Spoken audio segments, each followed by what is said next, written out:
Bonjour à tous et à toutes et bienvenue dans ce flash d'information. Célébration de la fête de l'Assomption. C'est mercredi 15 août que les fidèles catholiques ont célébré la fête de l'Assomption, occasion de mettre à l'honneur la Vierge Marie.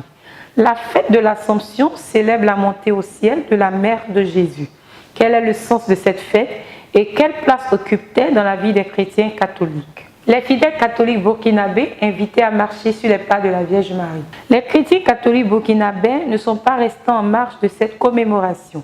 C'est le sanctuaire Notre-Dame de Yagma à Ouagadougou qui a accueilli ce mercredi dernier la célébration de l'Assomption de la Vierge Marie. Placés sous le thème avec Notre-Dame de Yagma, jubilons et annonçons les merveilles de Dieu.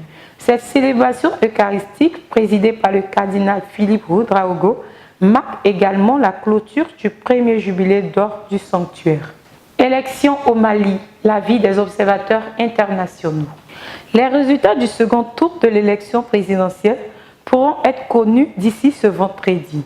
Les observateurs internationaux dépêchés à travers le pays ont estimé que les élections ont été transparentes. C'est ce que déclare la chef de la mission. Nous n'accepterons pas des résultats de la fraude. Que ceci soit clair et que la responsabilité de la fraude, la responsabilité de ce qui va arriver dans le pays est du camp du président de la République. Si l'Union européenne et les États-Unis ont appelé au calme dans l'attente des résultats présidentiels, le président Soumaïla Cissé, quant à lui, rejette par avance les résultats. De son côté, Ibrahim Boubacar Keïta, président sortant, grand favori, a revendiqué une victoire confortable par la voix de son porte-parole. Le leader de Slémoman reçoit ses compatriotes. La section de Slémoman de Gagnoa, présente à Abidjan, a rendu une visite de travail au président Pograwa.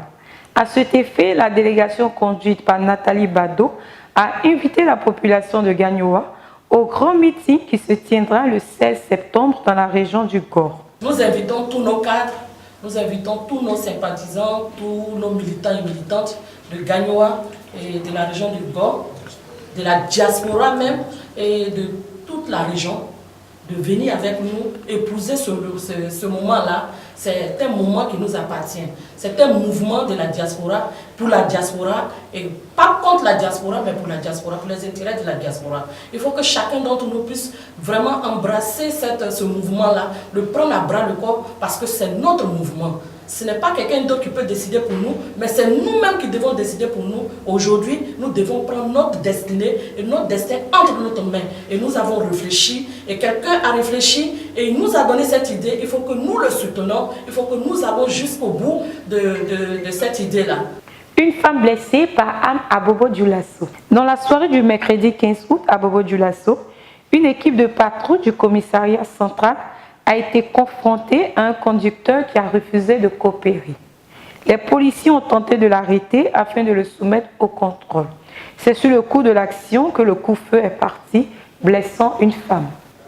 C'est terminé pour ce flash d'information. Merci de nous avoir suivis et bonne suite de programme sur CLM TV.